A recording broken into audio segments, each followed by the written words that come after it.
E aí, galera, eu sou o William, eu sou médico, eu também sou pesquisador da vacina do Covid e um dos sobreviventes aí, né, dessa pandemia. Hoje eu vou participar do Medicina e Caos.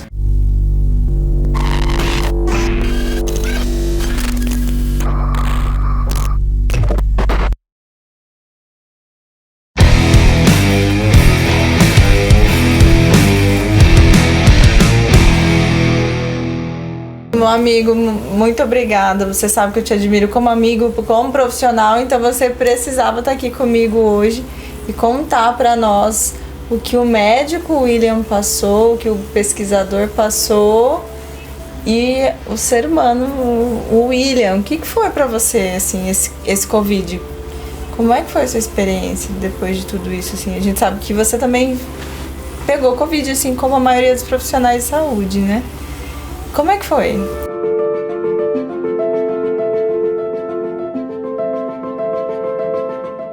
Aline, obrigado pelo convite. Prazer estar recebendo você mais uma vez na minha casa e agora nas câmeras, né? Pra gente contar e bater esse papo aí sobre o Covid. Eu acho, Aline, que se a gente pudesse resumir um pouco a experiência desse Covid, que não tem precedentes, né, na história, assim, a gente aprendeu bastante sobre isso, mas se tivesse que resumir em algumas palavras, eu acho que o Covid veio para transformar. Eu acho que ele foi um processo de transformação, né? Tanto pessoal quanto profissional. Nesses 10 anos aí já de experiência como médico, eu nunca tinha vivido algo tão grande. Eu vivi alguma experiência no H1N1, né, onde a gente tinha grávidas chegando na emergência, insuficiência respiratória. E naquela época a esperança que a gente tinha com H1N1 foi que tinha um medicamento, que era o Tamiflu, e a gente conseguia fazer ele, né, até o 3º, 4º dia, para quem ficou exposto, ou até mesmo para o tratamento, e as pessoas respondiam bem. Na pandemia do Covid, onde surge, né, o coronavírus como algo novo e que ninguém sabia muito bem como lidar, a gente não tinha dimensão de como a transmissibilidade ocorria, e aí a dimensão da velocidade que isso também aconteceu, né? Nós estávamos em dezembro com o surgimento lá na China, e aí vem o carnaval em março no Brasil, dissemina o vírus de uma forma tão acelerada que a gente não tinha dimensão que chegaria a Mato Grosso, né? A gente esperava que fosse demorar um pouco mais, ou que não chegaria, que fosse bloqueado de alguma forma. E aí esse vírus veio mais uma vez transformando tudo, né? Porque ele vem aceleradamente tendo uma alta infectividade. A gente não sabia muito bem como isso acontecia, mas a gente entendia que podia ser por fomites, pessoa a pessoa. Então esse foi gerando na gente transformações também. Porque eu acho que o misto de emoções começaram a surgir quando a gente ficou tendo a necessidade de usar as máscaras. A gente começou a obliterar algo que eu acho que é fundamental no ser humano, que é o sorriso, né? E aí a gente começou a obliterar o sorriso, nós começamos a mostrar através do olhar a nossa apreensividade enquanto profissional de saúde, enquanto pessoa. E eu acho que o maior medo nosso, e a minha experiência foi muito ruim, apesar de morar sozinho, mas era de transmitir isso para os meus parentes também. Mas eu acho que o medo começou a tomar uma dimensão tão grande porque nós vimos que o vírus assolou o mundo. Como profissional de saúde, eu senti muito medo. Eu senti muito medo de pegar o vírus e passar o vírus para os meus colegas. E aí, nesse momento, eu acho que é muito importante a gente pensar, né, como foi difícil a gente conseguir os materiais de proteção pessoal, as EPIs. Lembra que algumas coisas, assim, o hospital tinha que fornecer o EPI. Ele tem que fornecer o EPI para o seu profissional de saúde, mas não tinha produção. Todo mundo estava usando máscara cirúrgica, todo mundo estava usando o capote, todo mundo estava usando o roupão, todo mundo estava usando o face shield e não tinha produção para essa demanda de uso. Então começaram a se racionar todos esses materiais. E aí eu acho que o medo ele começa a piorar, porque nós precisávamos trabalhar. Nós estávamos sendo recrutados, né, constantemente, porque toda hora tinha uma baixa, é o que eu falo, parecia uma guerra, e ainda é uma guerra, porque toda hora tinha a baixa de um colega que ficava doente, e nós tínhamos que dobrar a nossa jornada de trabalho, e eu falo que cada vez mais, medos que antes eu não sentia, eles começaram a tomar forma, dimensão, corpo, e eles ficaram muito grandes. E no momento em que eu me vejo no limite, da necessidade da ação, né? Da gente agir e salvar a vida, e no limite, no caos sua vida, da minha vida e da vida de quem eu amo, eu vejo esse medo sendo transformado. E aí, mais uma vez eu falo, né? A pandemia foi a transformação de ir falar com o familiar quando o paciente entrava dentro da UTI, e ele entrava muitas vezes com uma insuficiência respiratória tão importante que a gente já tinha que entubar, e aí a gente chegava depois para falar com a família, né, para entender a história dessa pessoa. E quando a gente mostrava no nosso olhar a apreensividade, as famílias já sabiam que elas iam perder aquele paciente, né? Quando a gente podia falar, né? Quando porque podia. Teve um período que a gente nem podia falar com as famílias porque eles não podiam entrar no Não hospital. podiam entrar no hospital, eles ficavam só na emergência. Eu falo, a gente sabe cada paciente, né, pelo apitar de cada uma das bombas, do respirador. A gente sabe o que está acontecendo pela experiência, né, da vivência. A gente sabe quando o respirador não está funcionando adequadamente. E eu falo que nessa época era devastador vir para casa e escutar e continuar escutando o respirador alarmar, porque o paciente não estava respondendo, né? Eu não sabia isso, a gente não tinha conversado. Eu achava que era só eu que ficava com aquele barulhinho do tip, tip. No... Sim, não, eu acho que todo intensivista, né? Todo mundo começa a treinar o ouvido.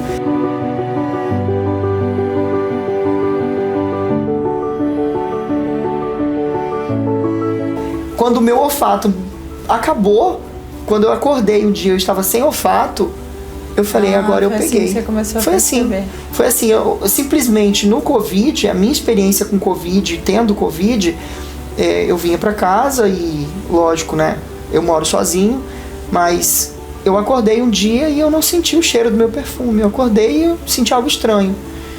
O cheiro do perfume foi embora. Aí eu senti, naquele momento que eu podia ter pego o Covid. Na segunda-feira, quando eu fui coletar o PCR, eu já comecei a sentir uma cefaleia.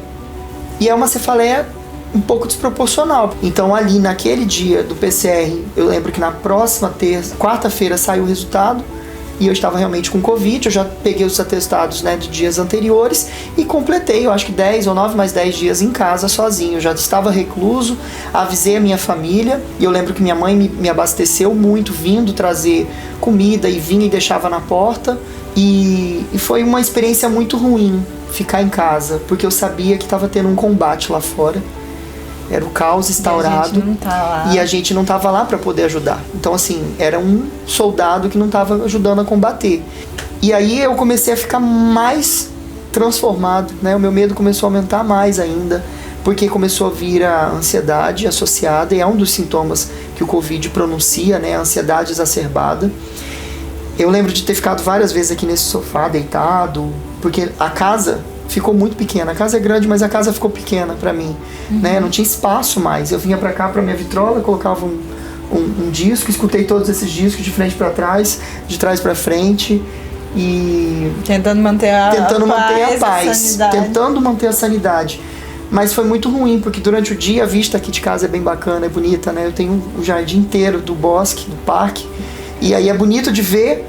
Mas à noite não era desesperador, porque vem um mar de escuridão, e aí eu me vi sozinho em casa.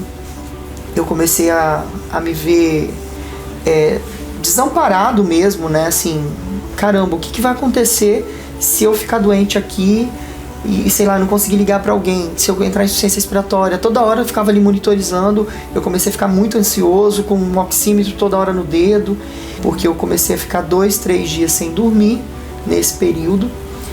E aí, no finalzinho, eu já estava assim, há 4 dias sem dormir direto. E aí eu não estava entendendo que eu estava entrando num processo de distimia, que a gente chama que é a depressão leve e a ansiedade leve. Mas eu já estava entrando nesse processo que não foi legal. A gente começa a voltar às atividades no hospital. Eu volto a trabalhar numa quinta, sexta, sábado, domingo de novo, em plantões dobrados e super cansativos, extenuantes. E aí à noite eu tentei dormir, mas esse tentar dormir não dava. E aí, óbvio, a gente recorre a medicamentos. Eu já estava em contato com uma colega que é psiquiatra, que é a Aline também, sua xará Aline Pifano, é uma colega na UFMT, professora. E a Aline já estava na telemedicina comigo, prescreveu alguns ansiolíticos, porque eu falei, eu não vou aguentar, que eu não aconselho a ninguém. Tentar dormir e você ser perturbado por sonhos vívidos. E aí eu falei, isso não pode ser só um sonho, porque era muito vívido. E aí eu comecei a escutar vozes, e não era de pessoas inteligíveis, eram pessoas que eu não conhecia, mas eram várias vozes.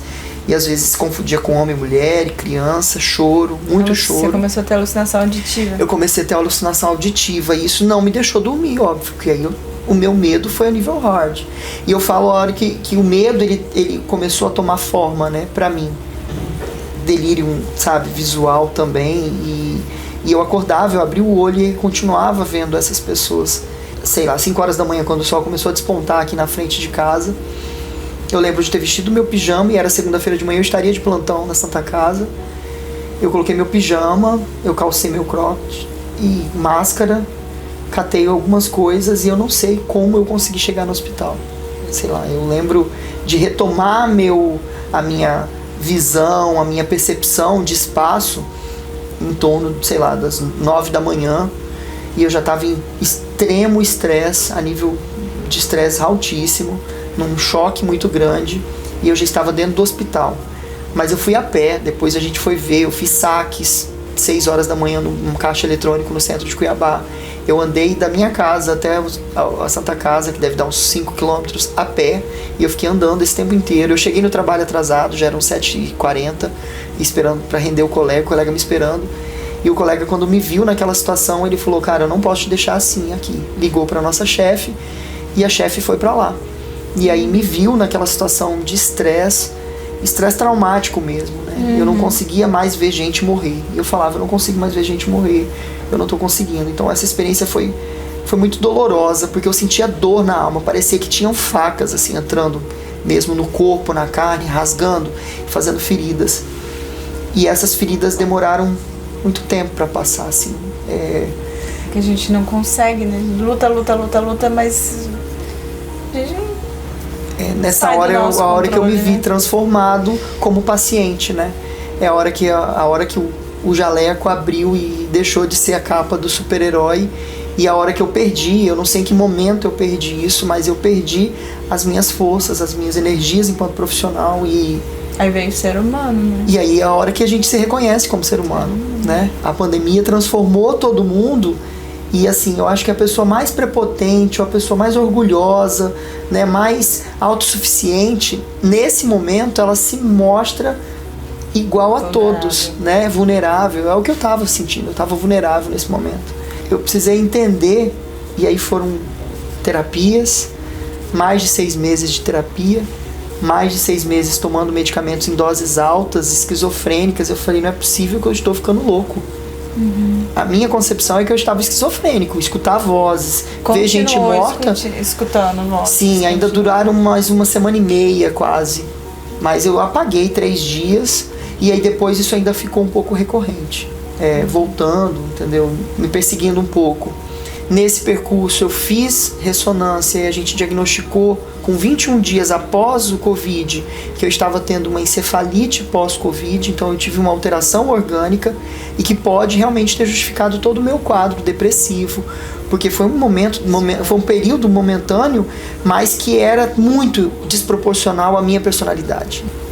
Foi importante porque eu comecei a reconhecer que o dia que eu não for trabalhar, vai ter alguém lá naquele lugar fazendo o serviço que eu faço. Foi a primeira lição, nós somos substituíveis. Né? E aí, para mim que era muito perfeccionista, entender isso foi um pouco delicado. Mas foi importante, nós somos substituíveis. A segunda coisa foi que o olhar da gente, mesmo obliterando o sorriso ou a fala, ele tem que transparecer a alma. Naquele momento que eu estava sofrendo, eu virei paciente.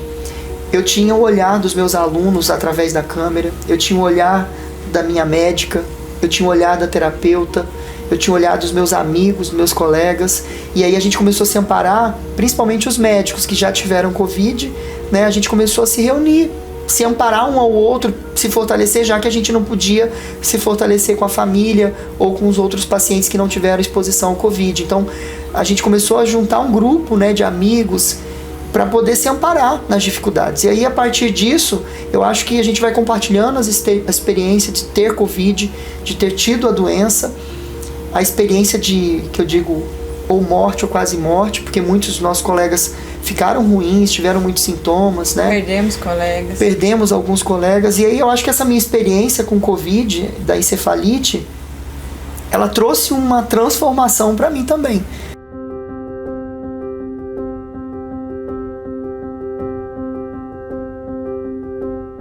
Né? Como professor, eu vi que eu tinha que fazer algo para estudar o Covid. E aí eu convidei a professora Heloíse, que é neurologista, e ela falou, vamos engatilhar um doutorado, vamos começar a fazer alguma coisa nesse aspecto sobre o Covid. E eu vou estudar o Covid para tentar entender um pouco das transformações neurológicas e as manifestações que pode ter psiquiátricas em relação ao Covid.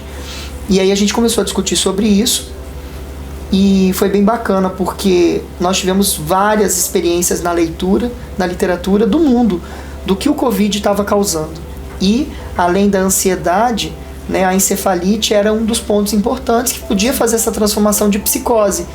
Em Mato Grosso chegou o convite ao professor Cor, que é uma sumidade, né, hoje no mundo em relação à malária. Ele tem muitas publicações, mas foi feito o desafio ao professor Cor dele encabeçar um projeto do Butantan, porque era a aplicação da vacina, a Sinovac, que tinha sido desenvolvida lá na China. E aí o Cor foi convidado então para ser o pesquisador principal aqui no centro do hospital, no Júlio Miller. E como professor na UFMT, o Cor falou, olha, eu preciso de ajuda, eu preciso de um professor para ajudar como subinvestigador e me ajudar nesse projeto. A gente não sabe o que vai ser dessa vacina, se ela vai ter eficácia ou não, e aí eu preciso que você me ajude nesse projeto. Você topa? Falei, cara, tudo que vier para contribuir, e a gente sabe que quando a gente fala de vírus, nada melhor do que vacina. Eu falei, eu quero participar com você sim, com certeza. Então, em outubro do ano passado, a gente entrou no projeto do Butantan, e aí nós já temos uma preliminar com a autorização desse estudo, que é uma avaliação em torno de 10 mil participantes. Nenhuma dessas pessoas tiveram formas graves da doença, reações graves que pudessem levar elas a óbito.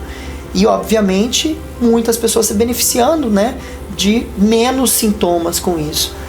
Isso, para mim, me dá um gás muito grande, né, porque eu falei, caramba, a gente está no caminho certo da pesquisa e num momento onde as pessoas não tinham muita esperança, né. Eu acho que agora, com o advento de várias vacinas, e nesse momento que a Coronavac ela foi autorizada, e é a vacina que eu participo, ela foi autorizada junto com outras vacinas, que tem outros mecanismos de ação também. E a gente vê, no meio desse ano, para o final, um regresso dos casos, porque a gente tem uma ascensão proporcional dos números de pessoas vacinadas com 2 doses. E isso é bem bacana, né, da gente falar também. O que você acha? Qual a sua expectativa ou perspectiva do cenário, assim, para as pessoas, né? Agora a gente está aí uma baixa de casos. Você acha que vai mudar no que, assim, na nossa vida? Só a vacina, Aline, a vacina ela salva o mundo, né? Eu falo, a vacina salvou e está salvando o mundo. Mas só as medidas de vacina, no momento, elas não estão sendo barreiras efetivas, né? Por quê? Nós precisamos ainda continuar a higienização, nós precisamos ainda continuar usando as máscaras, principalmente nos ambientes públicos que a gente vai. Toda vez que a gente usa a máscara, a gente evita a transmissibilidade do vírus. O vírus, ele continua aí, ele está circulando, a gente está aumentando a proporção de pessoas que estão tomando a segunda dose e é necessário que se faça a segunda dose. A minha perspectiva é que quanto mais a gente caminhar com as vacinas, a gente vai conseguir reduzir essas medidas que para alguns são muito traumáticas, né? O isolamento social, evitar o contato muito íntimo com essas pessoas, o uso do álcool gel a todo momento, as máscaras. A pandemia veio transformar, não veio? Mas não transformou tudo ainda. Ainda nem tanto, porque elas acham que só passar o álcool gel vai não vai parar de pôr a diminuir. Culpa dos outros, né? Eu acho que agora a gente tem que entender que muita coisa a gente vai precisar mudar, do comportamento mesmo, né? sem demagogias políticas, né? Acho que a gente não está aqui para fazer isso, mas nós somos cidadãos também, a gente está envolvido nisso, né? Acho que a gente tem a responsabilidade social, né? Mais do que médica, mas uma responsabilidade como ser humano aí. Nós poderíamos ter poupado um pouco mais de vidas se a gente tivesse acreditado na ciência. Então, eu continuo aqui como pesquisador, acreditando na ciência, fazendo meu papel e acho que é isso. Parabéns, viu? Parabéns pela força, por tudo que você passou aí. E muito obrigado por ser quem você é, por ser esse guerreiro aí. Imagina. Que lutou e continua lutando pelas pessoas. Muito eu que tenho que agradecer a você. Você por estar perto de mim, ser essa amiga, parceira e ter me ajudado bastante a passar por esse mar difícil aí que foi. Estaremos sempre. Oi, eu sou a Aline Ribeiro, você está no Medicina e Caos. Não deixe de ir lá no nosso canal Medicina e Caos, dá uma olhadinha nos 2 vídeos anteriores, se liga aí no canal, se inscreva, aperte o sininho para as notificações, dê o seu like, compartilhe e salve-se quem puder.